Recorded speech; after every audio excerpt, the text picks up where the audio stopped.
Alléluia, bonjour et bon après-midi mes frères et sœurs en Christ. Bienvenue sur notre église en ligne, les ambassadeurs du Christ. Les ambassadeurs du Christ, c'est donc notre église et vous avez devant vous ici donc votre humble serviteur, le pasteur révérend Paul Martial, mon aîné. Soyez donc les bienvenus sur notre plateforme.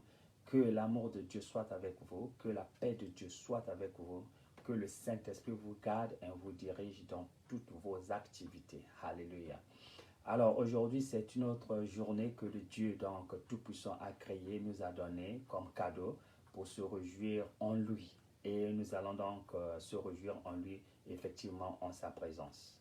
Alors, le message que Dieu a mis dans mon cœur aujourd'hui, c'est de continuer là où nous nous sommes arrêtés la semaine dernière. Nous parlions de ce qu'un serviteur de Dieu doit faire. Et aujourd'hui, nous allons donc continuer. Alors, avant de continuer, nous allons d'abord écouter cette chanson d'adoration qui adore l'agneau de Dieu. Donc, on va un peu écouter ça et après, nous allons continuer. OK? Soyons donc tous la bienvenue. Alors, on va écouter cela.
Alléluia. Alors donc ça c'était une chanson d'adoration qui disait plutôt qu'on doit adorer l'agneau car il est souverain. Alléluia. Alléluia, chers amis, mes frères et sœurs. Excusez-moi, c'est le téléphone qui sonne. Quand les gens savent que je suis en ligne, il y a certaines qui viennent. Bon, enfin, c'est comme ça. Alors, donc, nous allons remercier le Seigneur pour ce qu'il a fait. Nous allons donc remercier le Seigneur. Nous donnons grâce au Seigneur pour cette opportunité qu'il nous a donnée pour le louer, pour l'adorer. Alléluia. Alors, comme nous l'avions dit, nous allons continuer là où nous nous sommes arrêtés donc la semaine dernière. Nous parlions des serviteurs de Dieu. Nous disons que au fait qui est un serviteur de Dieu et qu'est-ce qu'un serviteur de Dieu doit faire. On va prier. Père qui est au ciel, éternel des armées, nous te remettons, nous te rendons grâce pour cette merveilleuse opportunité que tu nous as donnée. Nous sommes tes simples serviteurs.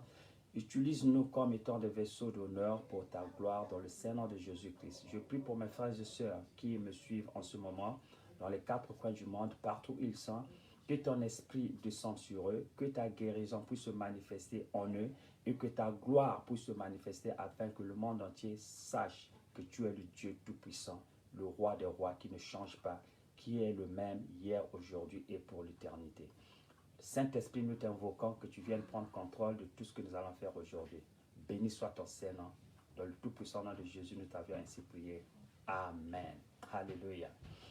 Alors, aujourd'hui, donc, nous allons continuer là où nous nous sommes arrêtés. Nous parlions des serviteurs de Dieu. Nous avons dit que le mot serviteur vient du terme service. Donc, on sert quelqu'un quand on rend service à la personne, n'est-ce pas?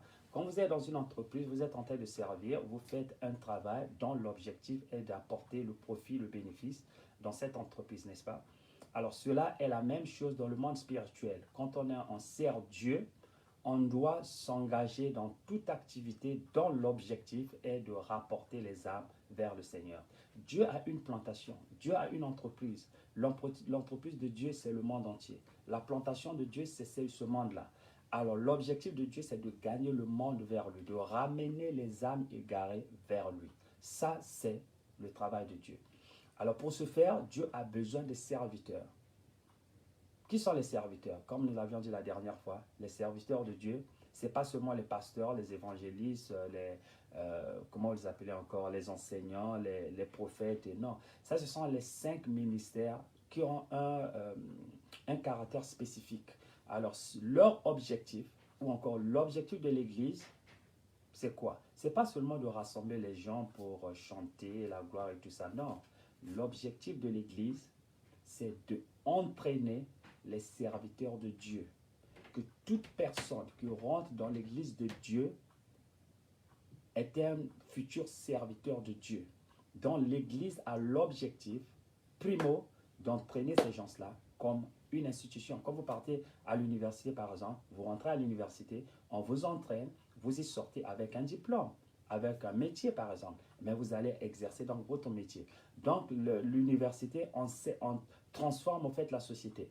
C'est comme ça. L'Église transforme les croyants en les faisant serviteurs de Dieu. Il y a une différence entre un croyant et être un serviteur. On croit que Dieu existe, c'est bon. Mais Dieu n'a pas besoin de croyants. Dieu a besoin de serviteurs. C'est-à-dire que les gens dont l'objectif est de gagner les âmes pour le Seigneur. Et pour ce faire, on n'a pas besoin d'être un pasteur, non. Non, on n'a pas besoin d'être un évangéliste ou quoi que ce soit. Bon, tous on a des évangélistes, pour ainsi dire. Donc, il y a certaines personnes que Dieu leur a donné la grâce d'ouvrir les églises. Mais eux, ils sont en train de servir Dieu en ouvrant les églises, en entraînant les gens, c'est-à-dire apporter une formation pour former les gens afin qu'ils deviennent des serviteurs. Ça, c'est leur travail. Alors, toi qui es un chrétien qui va dans une église, quel est le service que tu rends à Dieu? Voilà la question.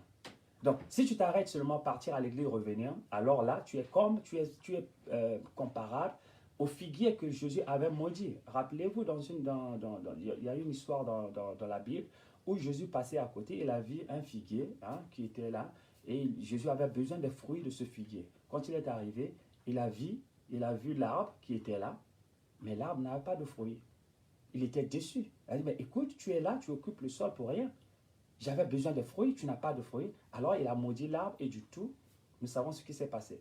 Donc c'est un peu comme ça les chrétiens qui vont seulement à l'église pour s'asseoir, ne rien faire. Alors là, vous êtes en train de chauffer des bancs pour rien. Cela ne profite pas à Dieu. Dieu a besoin que quand tu viens à l'église, tu reçois l'enseignement nécessaire et tu deviens un serviteur de Dieu. Tu repars dans la société pour gagner les âmes vers le Seigneur. En faisant ainsi, tu deviens un serviteur de Dieu. Voilà la différence. Maintenant, quand tu ramènes les âmes vers le Seigneur, tu les donnes au pasteur. C'est maintenant au pasteur de les enseigner, de les entraîner, que eux aussi deviennent des serviteurs. Eux aussi repartent. Tu vois, donc le cycle reprend. C'est un cycle comme ça. Nous, on va, on pêche, on ramène vers le pasteur les entraîne, il les renvoie encore. On va, on pêche, on revient vers le pasteur. Donc c'est comme ça, c'est comme ça. Donc tout serviteur de Dieu, c'est celui qui fait un travail spécifique, une action spécifique, une activité spécifique, ou pas dans l'église, non, dans la société, dans la communauté là où tu te trouves, afin que tu puisses gagner ces gens-là, les ramener à l'église, afin que le pasteur puisse continuer son travail. Donc en le faisant, nous sommes tous des serviteurs de Dieu. Alors, qu'est-ce qu'un serviteur de Dieu doit faire? Un, c'est la prédication. Et nous l'avions dit la dernière fois, dans le livre de Luc, chapitre 4, verset 18, Jésus est venu. Qu'est-ce qu'il avait dit? Il a dit ceci, Luc chapitre 4, verset 18. Il a dit, « L'Esprit du Seigneur est sur moi, parce qu'il m'a oint pour guérir ceux qui ont le cœur brisé, pour annoncer la bonne nouvelle aux pauvres. Il m'a envoyé pour proclamer aux captifs la délivrance et aux aveugles le recouvrement de la vue, pour renvoyer libres les opprimés, pour proclamer une année de grâce du Seigneur. » Ça, c'est ce que Jésus avait dit. Donc, Jésus, qu'est-ce qui s'est passé? Jésus ne pouvait rien faire tant qu'il ne soit pas baptisé. C'est quand Jésus a eu le baptême par Jean, quand Jean l'a baptisé, alors le Saint-Esprit est descendu sur lui. Jésus maintenant a été conduit par le Saint-Esprit au désert, comme on le dit. Alors, les 40 jours qu'il a passé dans le désert, c'était des jours, des moments d'entraînement. Le moment où le Saint-Esprit lui entraînait, quoi, en train de le former pour la mission qu'il était en train d'accomplir. Quand il a passé 40 jours au désert, il est descendu. Et voilà, il a fait cette déclaration qu'au fait, l'Esprit de Dieu est en moi. Dieu m'a oint parce que je suis un serviteur de Dieu. Dieu m'a oint pour faire 5 choses. 1, pour proclamer la bonne évangile. 2, pour guérir les cœurs qui sont brisés. 3, pour libérer les captifs. 4, pour ouvrir les yeux de ceux qui sont aveuglés. Et 5, pour proclamer l'année de grâce. Donc ça, c'est les 5 choses qu'un serviteur de Dieu doit faire. Alors pour faire ces choses-là, on n'a pas besoin d'être un pasteur. On n'a pas besoin d'ouvrir une église. On n'a pas besoin d'être un prophète. On n'a pas besoin d'être un évêque ou archevêque. Non. Tout ce qu'on a besoin, suivez ce que Jésus a fait. Il était baptisé du Saint-Esprit. Quand le Saint-Esprit est descendu sur lui, et du coup, il a eu la puissance qu'il avait besoin d'accomplir le travail que Dieu appelait. Toi aussi, tu es loin de l'Esprit de Dieu. Est-ce que tu crois en Dieu? Si tu crois en Jésus, dès l'instant que tu crois en lui, l'Esprit de Dieu descend en toi. Bon, bien sûr, si tu veux aller voir ton pasteur et dire que pasteur, maintenant je crois, on te baptise. Donc, l'acte de baptiser, c'est au fait, c'est tout simplement à permettre au Saint-Esprit d'opérer à travers toi. C'est tout ce que tu as besoin. Quand tu as ça, l'Esprit de Dieu descend en toi, alors là, tu es dans la même catégorie comme Jésus. Donc, l'Esprit de Dieu est descendu en toi. Maintenant, tu deviens un serviteur de Dieu. L'Esprit que Dieu nous donne, c'est l'esprit du service. Voilà. C'est comme un policier. Quand le policier devient policier, qu'est-ce qu'il lui fait policier? C'est l'autorité de la police qu'il a sur lui. C'est cette autorité qui lui permet maintenant d'exercer donc le métier de la police. Et quand tu passes partout, on le respecte parce qu'il a cette autorité-là. Ce qui te fait être serviteur de Dieu, c'est la présence du Saint-Esprit en toi. Maintenant, la question que je te pose est celle-ci.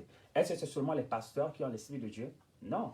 Est-ce que c'est seulement les bishops ou bien les archevêques qui ont l'Esprit de Dieu? Non. C'est tout le monde qui croit en Dieu qui a l'Esprit de Dieu. Par conséquent, tout le monde est serviteur de Dieu. C'est aussi simple que ça. Donc, l'Esprit de Dieu nous a oints pour prêcher l'Évangile. On a parlé de ça la dernière fois. Repartez voir notre vidéo de la semaine dernière. Si vous partez sur notre Facebook page, vous allez voir donc Ambassador of Christ French, c'est-à-dire les ambassadeurs du Christ en français. Vous allez voir ça et vous allez voir la vidéo qu'on avait fait pour bien comprendre le problème de la prédication, c'est-à-dire que Dieu t'a oint pour prêcher l'Évangile. Ça, c'est la première tâche.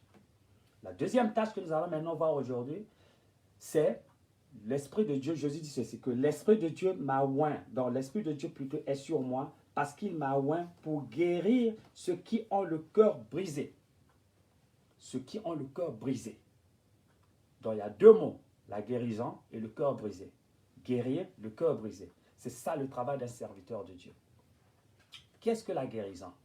C'est très simple, nous connaissons, n'est-ce pas? La guérison, c'est un processus de remédier à quelque chose qui a été détruit. Donc, on guérit, on ramène à l'état normal, à l'état original.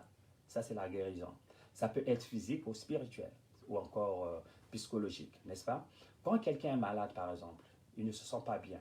Donc, il y a quelque chose qui ne va pas dans l'organisme. Soit c'est une inflammation, soit c'est un problème de bactéries, ou encore des microbes, ou encore un malfonctionnement, le malfonctionnement d'un organe, quelque chose. N'est-ce pas? La guérison, maintenant, c'est rétablir cet organe-là à l'étape initiale, quand l'organe fonctionnait normalement. Ça, c'est le processus de la guérison.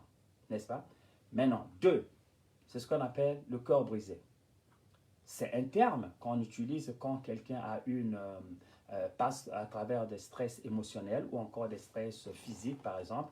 Alors, ça atteint nos émotions, ça atteint nos pensées, on commence à penser négativement, on devient on a peur, on est anxieux, n'est-ce pas? On perd, comme qui dirait, on perd tout, quoi. On perd même la façon de penser, n'est-ce pas? Alors, ça atteint nos émotions. À ce moment-là, on a un cœur brisé. C'est un mal psychologique, c'est un mal physique, c'est un mal émotionnel. C'est ça qu'on appelle le cœur brisé. Quand une personne a un cœur brisé, les signes sont là. La personne perd, il ne se porte plus comme elle était avant, perd le sens de la vue, commence à tout voir, tout est négatif, il n'y a pas d'avenir, il n'y a pas d'issue de sortie, c'est comme c'est tout obscur, tu vois. Donc c'est comme ça. Pourquoi? Parce que le cœur est brisé. Parce que le cœur est brisé. Parce que la personne est en train de traverser des épreuves difficiles dans la vie. Et voilà pourquoi elle se trouve dans cette situation. Donc Jésus dit ceci, qu'en tant que serviteur de Dieu, l'esprit que Dieu t'a donné, c'est pour rétablir cette personne à l'état normal. C'est-à-dire guérir le cœur qui est brisé. C'est ça ce qu'il voulait dire. C'est-à-dire que apporter une solution au problème que la personne est en train de traverser pour la redonner de l'espoir de vie, pour donner une lueur d'espoir, un lendemain meilleur, pour que la personne puisse trouver que, ah tiens, je croyais que tout était doom and gloom, comme disent les Anglais, que tout était noir et sombre, mais maintenant je peux voir une lueur, ça jaillit une lumière d'espoir. Oh tiens, donc les choses peuvent devenir meilleures. Je croyais que c'était la mort, maintenant que je vois la vie. C'est ça le problème, mes chers amis. Donc, guérir un cœur brisé, c'est apporter de l'espoir dans une situation qui était complètement détruite. Ok? C'est ça un serviteur de Dieu. Voilà pourquoi Dieu t'a donné cet esprit-là. Maintenant, dites-moi, est-ce que c'est seulement les pasteurs qui peuvent faire ça? Mais non, toi aussi tu peux le faire. En le faisant, tu deviens un serviteur de Dieu. Voilà. Et en le faisant, tu es en train d'aider le Seigneur à gagner le monde pour lui. C'est ce que Dieu est en train de chercher. Maintenant, voyons un peu les situations qui peuvent faire, par exemple, qu'est-ce qui cause qu'une personne puisse avoir un cœur brisé? Beaucoup de choses. Ça peut être un problème des sentiments, un problème d'amour, par exemple, les relations de mariage. Ça peut être un problème de famille, ça peut être un problème de santé, ça peut être un problème de finances, un problème des affaires, ça peut être beaucoup de choses. Toutes choses qui peuvent apporter quelque chose de négatif peut atteindre vos émotions, peut avoir un impact négatif sur vos émotions. Et par conséquent, ça atteint votre cœur, la façon de penser, la façon d'agir. Alors ça vous paralyse complètement. C'est ça ce qu'on appelle le cœur brisé. Donc ça, c'est les causes qui peuvent apporter. Maintenant, Jésus dit que ceci, que l'Esprit de Dieu est venu sur moi pour que je puisse guérir ceux qui ont ce genre de situation. Comment le faire? Je vais vous donner un peu d'exemples et le Saint-Esprit va vous aider à comprendre encore plus. Je vous donne seulement une esquisse d'exemple en quelque sorte. Mais en tout cas, il y a beaucoup que vous pouvez faire. Par exemple, d'abord, avant de guérir quelqu'un qui a un cœur brisé, sachez que l'Esprit de Dieu est sur vous. Maintenant, Dieu dit dans le livre de Timothée que Dieu ne nous a pas donné un esprit de peur, mais un esprit de quoi? Un esprit de la puissance, un esprit d'amour, un esprit de sagesse. Quand quelqu'un a un cœur brisé, on utilise les deux derniers attributs, l'esprit d'amour et l'esprit de sagesse. C'est cet esprit d'amour et de sagesse qui peut permettre à guérir une personne qui a un cœur brisé. L'esprit d'amour, l'esprit de sagesse. Pourquoi l'amour? L'amour, ce n'est pas seulement des slogans. Ce n'est pas seulement dire que oh, je t'aime, truc, ou encore l'amour sensuel, des trucs comme ça. Non. L'amour, quand on parle ici, c'est la compassion. Voilà, c'est la compassion. C'est de te mettre dans la chaussure de l'autre. C'est-à-dire que quand quelqu'un traverse une épreuve donnée, toi, en tant que serviteur de Dieu, tu te mets à la place de cette personne. Tu commences à voir un peu le mal que cette personne est en train de subir. Tu commences à voir un peu les souffrances que cette personne est en train de traverser. Ça, c'est la compassion. Et ça, c'est l'esprit d'amour. Parce que tu aimes la personne, n'est-ce pas? Tu vois cette personne-là. La personne peut ou ne pas être une personne de ta famille. Vous n'avez pas de relation avec cette personne. Mais c'est une créature de Dieu. Tu vois Jésus en cette personne. Tu vois Dieu en cette personne. Et quand tu as la compassion sur cette personne, alors tu te mets à la place de cette personne. Si la personne est malade, essaie de t'imaginer que toi tu étais malade. Comment est le mal que tu sens, les maux que tu sens de cette maladie-là? C'est ça qui fait l'amour.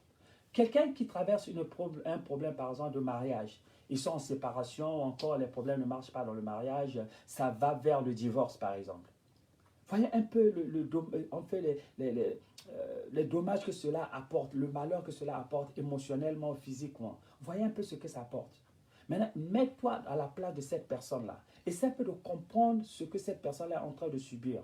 Et c'est là où l'amour intervient. Dit que, ah non, je vois le problème. Maintenant, tu as la compassion avec cette personne. Or, une personne, par exemple, qui a perdu un boulot, ou encore il n'arrive pas à trouver du travail, il est en train d'errer ça et là, parce que quand il n'a pas de travail, c'est-à-dire qu'il n'a pas d'argent pour se nourrir, pour s'habiller, pour faire tout ce qu'il voulait faire. Il y a une limite qu'il peut faire. Alors, mets-toi un peu à la place de cette personne que, tiens, cette personne n'en a rien. Comment est-ce qu'elle est en train de survivre, par exemple? Alors, quand on voit ça, on a compassion vis-à-vis de la personne. Ah, la personne ne peut pas manger, ne peut pas boire. Oh, tiens, il faut que je... Ça, c'est l'esprit d'amour. OK? Ça, c'est la première des choses. Donc, quand on a l'amour, on est obligé d'intervenir pour aider cette personne. Maintenant, l'esprit de sagesse intervient, c'est l'esprit de Dieu. La sagesse, c'est l'habilité d'apporter une solution à un problème. Maintenant que la personne a un problème de maladie, quelle est la solution? On va prier le Seigneur pour lui apporter la solution. Ah, ça donne de l'espoir à la personne. La personne n'a pas de boulot, par exemple. Tu commences à parler, ok, regarde la solution, on peut faire ceci, on peut faire ceci. Ça, c'est l'esprit de sagesse. La personne a un problème de mariage, par exemple, un problème de famille. Écoute, ne fais pas ceci, fais cela, fais cela. Ça, c'est l'esprit de sagesse. Quand l'esprit de sagesse intervient, cet esprit nous donne une lueur d'espoir. Cet esprit nous donne un futur meilleur. Cet esprit du tout enlève la voile d'obscurité. La voile d'obscurité, on commence à voir clair, n'est-ce pas? Cet esprit enlève finalement le doute qui existait. Ça nous donne maintenant de l'espoir, de la joie. Et du coup, on a guéri la personne. Le cœur qui était brisé devient un cœur chaleureux, un cœur plein de joie, un cœur plein d'amour, un cœur plein d'espoir, un cœur qui voit maintenant le lendemain. N'est-ce pas? Quand quelqu'un a perdu quelqu'un, par exemple, dans la vie, mais c'est un cœur qui est brisé, c'est un problème émotionnel. Alors, qu'est-ce que tu dois faire? La compassion te fait de telle sorte que tu commences à comprendre qu'est-ce que la personne est en train de traverser. Elle vient de perdre une personne très proche d'elle, une personne qu'elle aime, la personne n'est plus là. Alors, comment la personne se sent? La compassion, l'amour te pousse maintenant à aller vers cette personne-là. Vous avez compris, n'est-ce pas? Maintenant, je vais prendre des exemples. Comment est-ce qu'un serviteur de Dieu peut maintenant intervenir dans pareille situation en servant Dieu? Prenons l'exemple du mariage, n'est-ce pas? Alors, nous sommes entourés des gens des mariés ou encore des fiancés, ils traversent des épreuves difficiles dans leur mariage. Peut-être que le mariage ne va plus bien, ils sont en train de se chamailler, de se battre, et voilà, on se dirige vers la séparation. Du coup, ils ne vivent plus ensemble, ça peut arriver au divorce, des trucs comme ça. C'est un problème très sensible, n'est-ce pas? Ça touche le cœur. C'est un problème très émotionnel. Qu'est-ce que vous pensez? Cette personne a un cœur brisé parce que cette personne vit ça du jour au lendemain. Cette personne ne dort pas la nuit. Elle est en train de pleurer. Voilà, ça peut être l'homme comme la femme. Voilà. En tant que serviteur de Dieu, Dieu nous a oints avec l'esprit de la sagesse et l'esprit d'amour. Comment on peut le faire? Vous approchez le couple. Pourquoi ils vont à travers ces problèmes-là? Pourquoi ces problèmes-là arrivent dans leur mariage? C'est parce que, certainement, je suis sûr, 95%, 99% des chances, c'est que le mariage n'est pas bâti sur une fondation solide. La Bible nous dit ceci. Quand une maison est bâtie sur du sable, quand la tempête va souffler, il y a beaucoup plus de chances que cette maison va s'écrouler. Pourquoi? Parce que la fondation est sur du sable. Mais quand la fondation est sur le rocher qui est Jésus, alors là, il y aura de la tempête. Tout mariage ici-bas va toujours passer à travers des épreuves, des turbulences. Mais quand la fondation est solide, quand la fondation de ce mariage est Jésus, la tempête va souffler, ce mariage restera debout. Ce mariage ne va jamais s'écrouler. Pourquoi? Parce que la fondation, c'est Jésus-Christ. Quand tu vois un couple aller à travers une situation comme ça, la première des choses, c'est de savoir quelle est la fondation de votre mariage. Est-ce que c'est Jésus ou bien c'est autre chose? Si c'est autre chose, voilà pourquoi il y a des problèmes. Pourquoi? Parce qu'il y a un problème d'orgueil. On devient orgueilleux, on ne veut pas pardonner. Il y a un problème breakdown de la communication, comme on le dit. Donc, on ne se communique pas bien, on ne parle plus, des trucs comme ça. Mais quand Jésus arrive dans ce mariage, qu'est-ce qu'il fait? Apporte la première des choses, c'est l'humilité. L'homme comme la femme, on devient humble vis-à-vis de son époux. C'est vrai ou c'est faux? Mais c'est vrai, parce que quand on a Jésus, il n'y a plus d'orgueil. Quand on a Jésus, on commence à voir l'homme avec une différente dimension. L'homme devient plus important. On voit son partenaire plus important que soi. On commence à servir son partenaire plus que soi. C'est ça ce que Jésus fait quand il vient dans un mariage. Un mariage qui est bâti sur Jésus-Christ, c'est un mariage qui est basé sur l'humilité, qui est bâti sur la compassion, qui est bâti sur l'amour du prochain. Donc, on commence à respecter son mari comme sa femme, son époux en quelque sorte. On sert son époux et on est humble vis-à-vis de son époux. On commence à pardonner même les choses les plus difficiles à pardonner. On les pardonne. Et comme moi je le fais, ma femme le fait, on a un mariage heureux. On devient un mariage comme disent les Anglais, l'atmosphère des cieux sur terre, n'est-ce pas? Un mariage du paradis, c'est ce qu'on dit. N'est-ce pas? Heavenly atmosphere on earth. C'est-à-dire que ça devient un mariage du paradis ici sur terre. Pourquoi? Parce que Jésus est la fondation. Imaginez-vous, vous voyez une personne comme ça, un couple comme ça. Vous intervenez. Vous dites que non, mais chers amis, ne détruisez pas votre mariage. Acceptez Jésus dans ce mariage-là. Que Jésus soit le pilier de votre mariage. Que votre mariage soit bâti sur Jésus-Christ. C'est ce que vous devez faire. En le faisant, qu'est-ce que vous avez fait ici là? Vous avez guéri le cœur qui était brisé. Du coup, vous avez apporté de l'espoir dans ce mariage. Il croyait que le mariage allait s'écrouler. Non. Maintenant, vous faites comprendre à l'homme que c'est vrai que vous êtes la tête de la maison, mais vous avez votre femme, c'est la fleur de la maison. Il faut la prendre comme un œuf, comme vous protégez l'œuf, pour que l'œuf ne se casse pas. C'est toi qui es le père. C'est toi qui dois avoir la compassion vers ta femme. C'est toi qui va. Et la femme, regardez, le mari, c'est votre mari. C'est le chef de la maison. C'est comme ça qu'il faut se comporter. Vous voyez? Donc, ces choses-là vous apportez Jésus dans ce mariage. Du coup, qu'est-ce que vous avez fait ici là? Vous avez apporté de l'espoir dans ce mariage. Le cœur qui était brisé, du coup, est devenu un cœur guéri. Parce qu'on voit maintenant la lueur du lendemain. Et du coup, qu'est-ce que vous avez fait en plus? Vous avez apporté Jésus dans ce mariage. Donc, vous leur avez, au fait, évangélisé. Vous avez porté maintenant la présence de Jésus, ils deviennent maintenant les enfants de Dieu. Et maintenant, ils doivent donner leur vie au Seigneur. Et c'est comme ça que vous allez les gagner pour le Seigneur. Tout mariage chrétien qui résiste aujourd'hui, c'est parce que le mariage est bâti sur Jésus comme la fondation.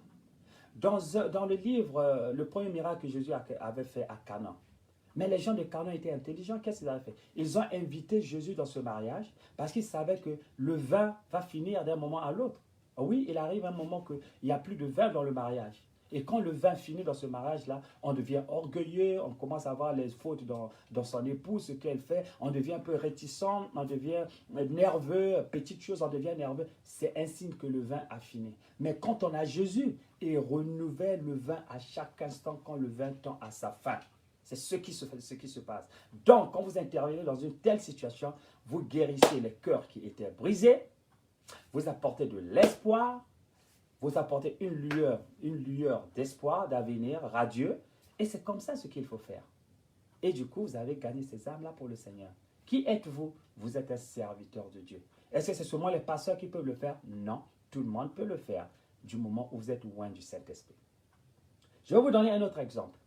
Quelqu'un qui est malade, par exemple, quand on est malade, souviens-toi quand tu étais malade, comment tu te portes? Mais tu as un cœur brisé, tu deviens trop morose, tu deviens sorrowful, comme disent les Anglais, tu deviens hopeless, c'est-à-dire tu vois plus d'espoir, tout s'écroule à travers toi, tu as peur, des idées négatives arrivent, que oh voilà, c'est la mort qui va intervenir, voilà, beaucoup de choses. Émotionnellement, tu es détruit, tu es là, tu as perdu tout espoir.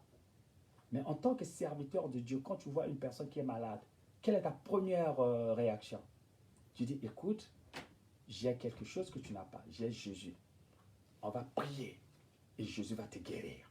On va prier, cette maladie va disparaître. On va prier, le Seigneur va rechanger, va tout changer. Alléluia. Mais quand vous dites ça à une personne, qu'est-ce que vous faites?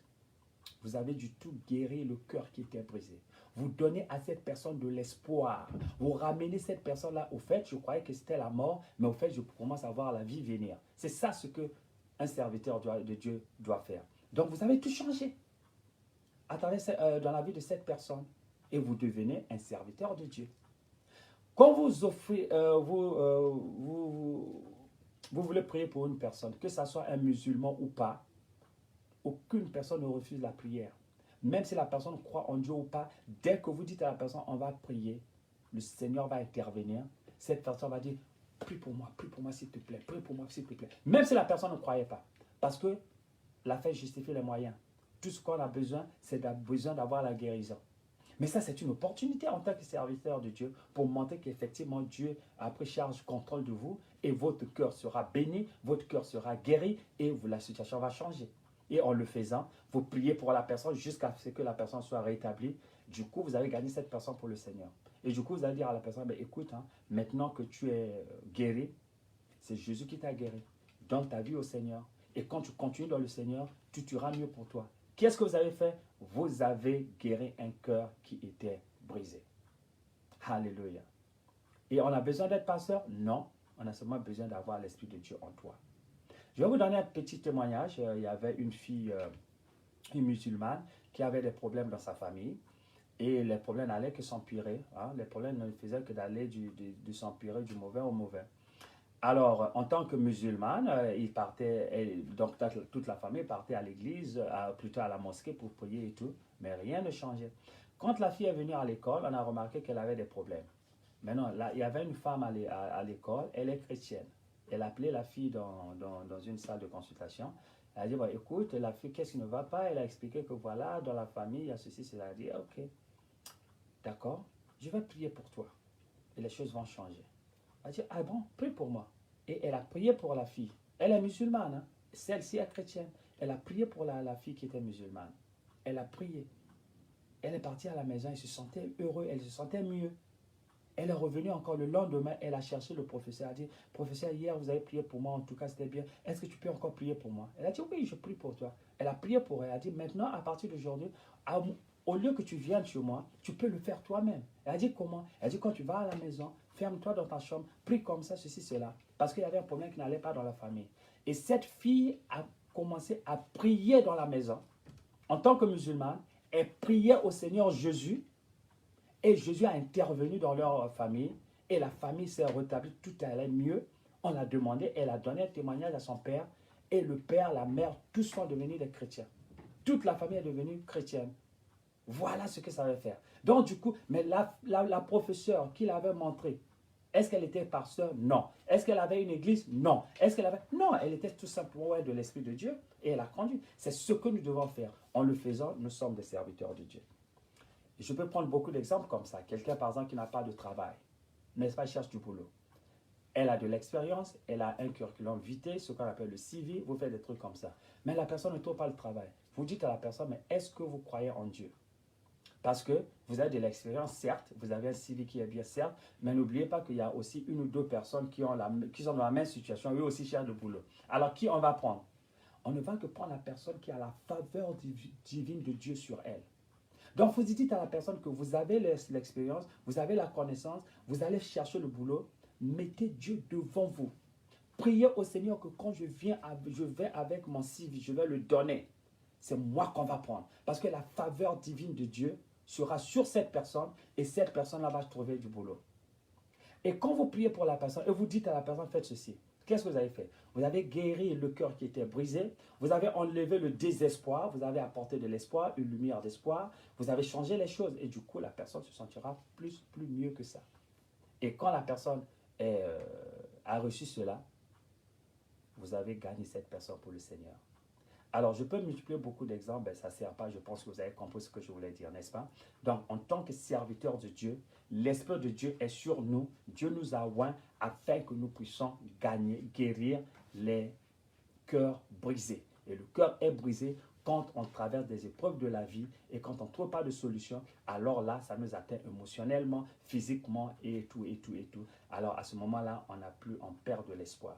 Donc, l'Esprit de Dieu nous permet de ramener l'espoir sur cette personne, de changer la façon de voir les choses, de donner une lueur d'espoir, de voir le futur avec plus d'espoir, quoi, plus positivement. Donc, c'est ce que je tenais à partager avec vous. Et en le faisant, nous sommes tous des serviteurs de Dieu, chers amis. Alors, Dieu a besoin des serviteurs. Maintenant, regardez autour de vous. Est-ce qu'il y a des gens qui ont des problèmes de mariage? Oui. Est-ce qu'il y a des gens qui ont des problèmes de santé? Oui. Est-ce qu'il y a des gens qui ont des problèmes de finances? Oui. Est-ce qu'il y a des gens qui ont des problèmes dans leur famille? Oui. Est-ce qu'il y a des gens qui ont des problèmes avec leur fiancé? Oui. Est-ce qu'il y a des gens qui... Il y a beaucoup de choses autour de nous qui affectent donc le cœur des gens, leurs pensées, leurs émotions. Ils ont des cœurs brisés. C'est maintenant à toi de savoir que tu es un fils de Dieu, tu es un serviteur de Dieu. Dieu t'a oint pour pouvoir guérir leur cœur, oui, afin d'apporter une solution dans leurs problèmes et d'apporter Dieu pour les gagner pour le Seigneur. Voilà ce que nous devons faire en tant que serviteurs de Dieu.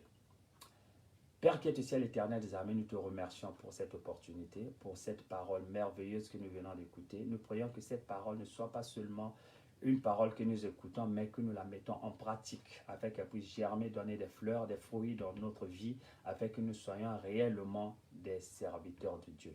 Donne-nous la grâce de te servir, éternel des armées. Que ton esprit continue à fonctionner à travers nous, afin que nous puissions changer les vies et de les ramener vers toi. Que ton nom soit glorifié. Dans le saint nom de Jésus, nous avons ainsi prié. Amen. Voilà donc tout ce qu'on voulait partager cet après-midi. Alors, on se retrouve encore donc la semaine prochaine à la même heure, donc à partir de 12h heure britannique, n'est-ce pas, pour notre église en ligne, les ambassadeurs du Christ. Vous pouvez toujours nous suivre sur Ambassador for Christ French. C'est là où on attend toutes nos vidéos et vous pouvez nous suivre. Que Dieu vous bénisse. Partagez donc cette vidéo avec vos amis. Peut-être que ça va les aider. Donc, on se retrouve la semaine prochaine. En tout cas, bye bye. God bless you. See you again. Bye.